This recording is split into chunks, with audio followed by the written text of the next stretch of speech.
What's up, guys? Coach Ben here, bigbenchas.com. Another episode reviewing lifter submitted videos here.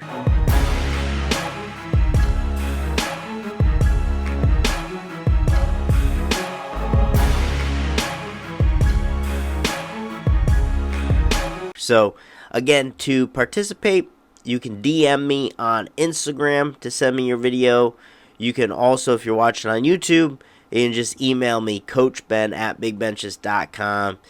Make sure you get me your video, and you may be part of our new series here where I'm breaking down your lifts. So let's get into it. This right here is at Tough Actin 84. This is Michael. Let's take a look at Mike's bench. So he's benching off a commercial gym unit here. Really tough to do. So that's already a tough thing to be handling. You don't really have much adjustment for rack height. I do notice that Mike does have down here a band on the bench. Okay, that's definitely a critical thing. So good on you, Mike, to get some traction down on there. May I also suggest anyone in the same situation, I really like Mark Bell's product called the Benchmark on the Slingshot website. Another fantastic tool. So again, going through Michael's bench here, big thing I want to offer him.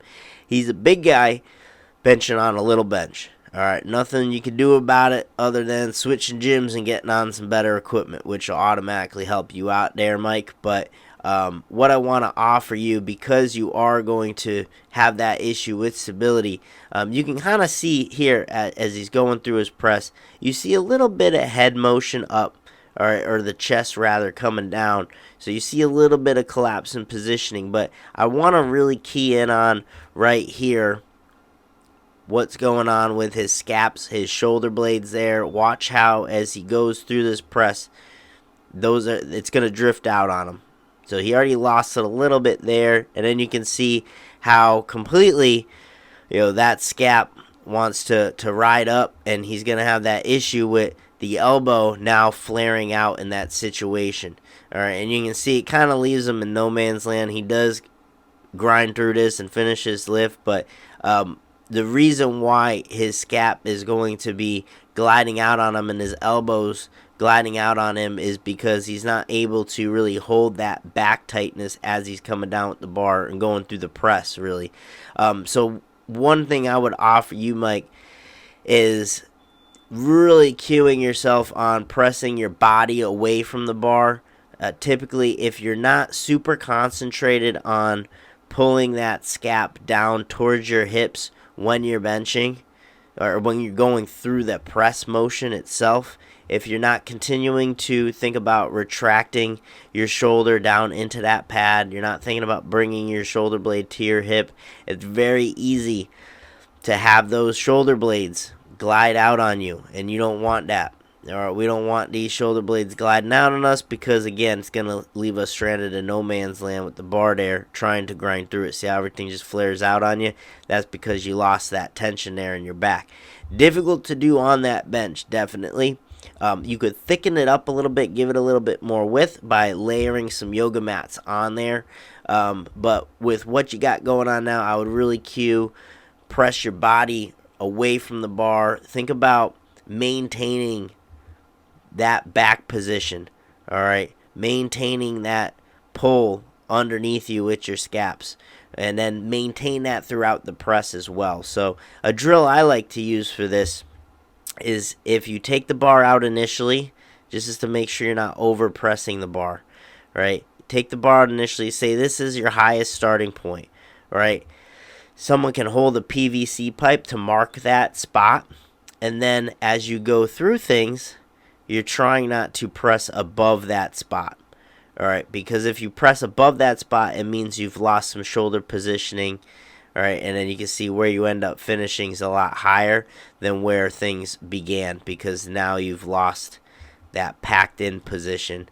All right, so that's a little drill. Look up the ceiling drill. I believe you'll find it on my channel, but that's something that'll help you out tremendously, Mike. It's just for you about holding more of that back tension while you're actually going through the press. So I appreciate you sending in your video, my friend. Next up here, we have TJ at TJS Lifts. All right, let's see what's going on with TJ here. Commercial gym setting again. This is an LA Fitness. Tough benches, tough situation to bench on. We can see a lot of butt lifting here. Now, I don't know if TJ competes. Obviously, it makes a huge difference if you're planning to, do a competition or not, or you're just trying to get stronger, because there's going to be a certain level of standard. Right now, TJ, if you were to compete, you're going to have a little bit of issue here with obviously the hips lifting up and whatnot. The bench pad itself is not great. You're going to want to really deck that thing out with some bands, Mark Bell, the benchmark I just talked about. Get some traction on that pad. Otherwise, you'll be slipping and sliding everywhere, having a hard time.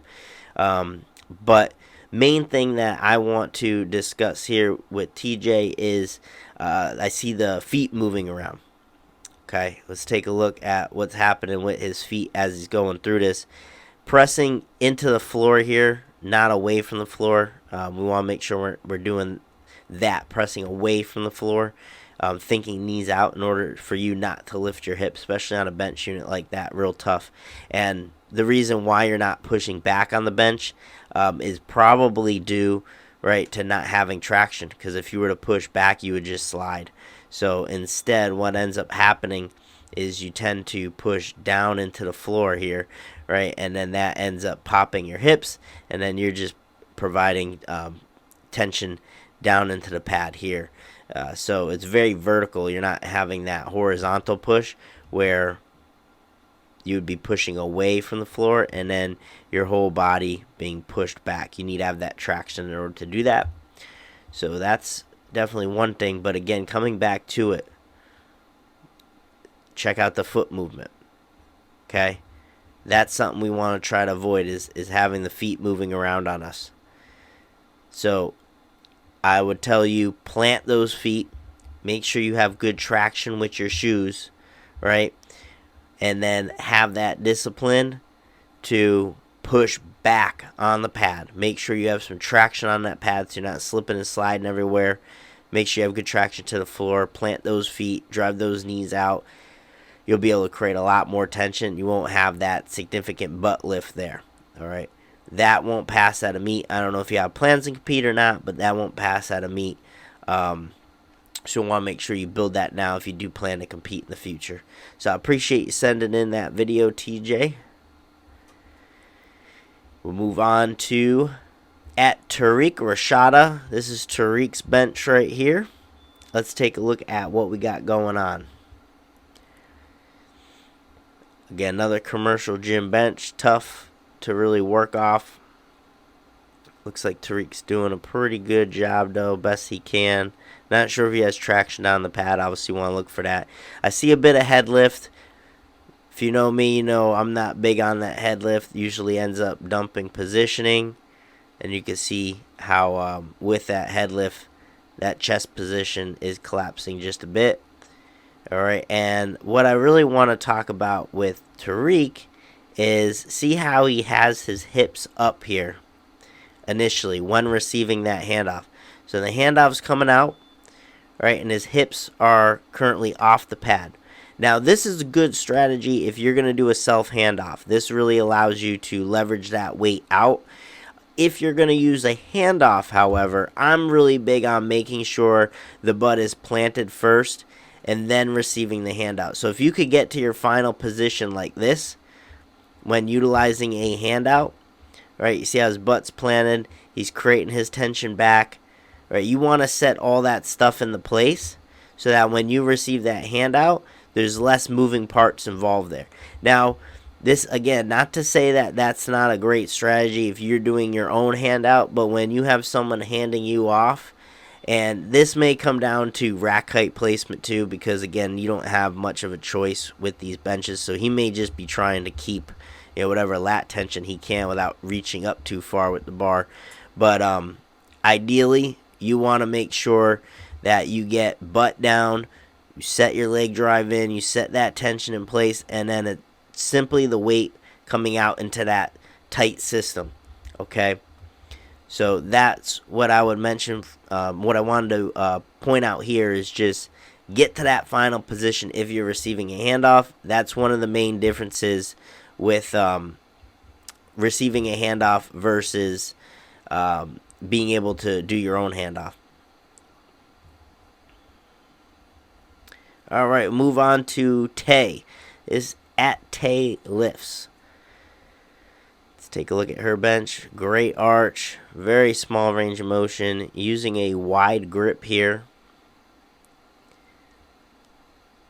So with this style of benching, it's going to be very important to have stability. All right, because she has a super wide grip. Her feet are very, very close. Now, that might be for a reason. That might be because if she went any wider, she wouldn't have good ground contact with her feet. All right, but just things I'm noticing. Very wide grip to the bar. Little bit tricky of a bench to actually press on. Make sure there's traction down on that too. Feet very close together. So when it comes to having this great arch, very small range of motion, stability is going to be everything because you don't have a lot of wiggle room to make a mistake and be off in your bar path or stability. So making sure you're good and tight is going to be real important. So I'd actually offer you to bring your feet out a bit. All right, you're actually going to want to try to get to a wider base. That'll help with that stability. Now, I know at the moment you might not be able to get to that foot position, but I'd encourage you to practice that because if you were to do a competition, it's probably not going to be the same bench height. That looks like a pretty tall bench compared to what you would get at a meet. All right, maybe I'm wrong, but typically some of those college utility benches like that really prop your position up.